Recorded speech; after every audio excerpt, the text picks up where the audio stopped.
This is day 4 of the 30-day reading challenge, and today's book is the widely known title Fahrenheit 451, written by Ray Bradbury.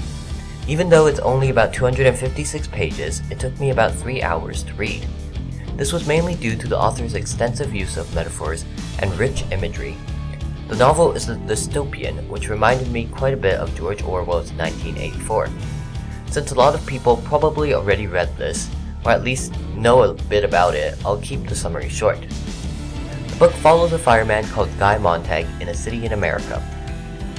In his world, firemen do not put out fires, but rather they set fires, specifically on books. Books are regarded as dangerous since they cause disruption and cause unhappiness amongst people. In his world, the government tries to make everyone equal through censorship and technology. The main antagonist, fireman Captain Beatty, talks about how their world is focused on pleasure and happiness, and reading books is a violation and disruption of that concept. Here's a quote from him. "Colored people don't like Little Black Sambo. Burn it.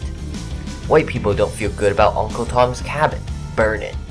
Someone's written a book on tobacco and cancer of the lungs. The cigarette people are weeping. Burn the book. Serenity, Montag. Peace, Montag. Take your fight outside. Better yet, into the incinerator." Meanwhile, citizens all over the country and city are staring at screens throughout the day and listening to the radio during their waking hours. However, this reduces their overall intelligence, critical thinking skills, and attention span and memory, as well as their curiosity. Montag, after meeting a young girl named Clarice, wonders about just how happy he is in this world, and just how important books are. The narrator follows his thought and process, his confusion, anger, and exasperation, as well as any other feelings that he has. The book explores some important themes, such as knowledge versus ignorance, censorship, and technology. The world that Montag lives in is not too hard to imagine. Technology in our world is gaining more and more ground, and human attention span is sliding dramatically. We're constantly trying to develop new entertainment methods and multitasking. This book is definitely for people who love dystopian fiction. It also shows how books are important in our society. Books develop patience, curiosity, and opens our minds. It's what nurtures our understanding of the world as well as our imagination. Books also connect different people's thought processes, and it's a main way that ideas spread. Plus, it sparks innovation. In Fahrenheit 451, books also sparked rebellion. What I love about this book was the plot and easy-to-relate theme. It's something that feels very close and dangerous, and it makes the atmosphere very real. It was also somewhat refreshing to read a book with heavy imagery and metaphors, compared to graphic novels, though it was also slightly difficult for me to tread through, given that I haven't read too many classic literature books in the past. However, reading 1984 did help me a bit in understanding and digesting this novel. One more thing that I really enjoyed was the character and setting development. Not only was the protagonist's character incredibly complex, but also the antagonist.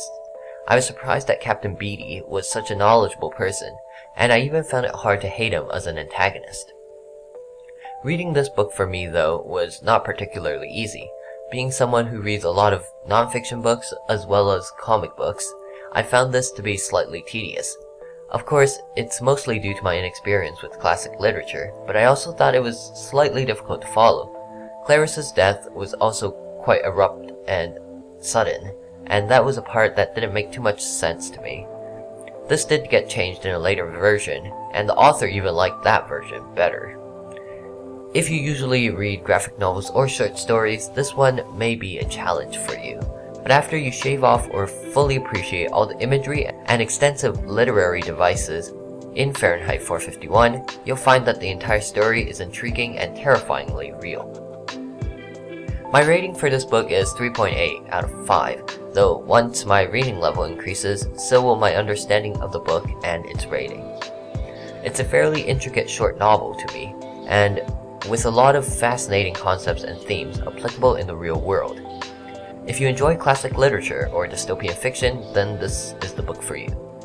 To end off, I'll share some history of the title and the book. The book was written in 1953 during the Cold War, and it's thought that Bradbury got inspiration from the historic event. The book's title was originally going to be called The Fireman, but afterwards he asked a real fireman about the temperature that paper burns. Fahrenheit 451, the fireman replied, and thus a book title was born. That's today's book. If you have any thoughts or would like to add anything, please do. I may very well have missed something since I'm still a novice at older literature. If you've read the book, feel free to share any thoughts. Thank you all for listening.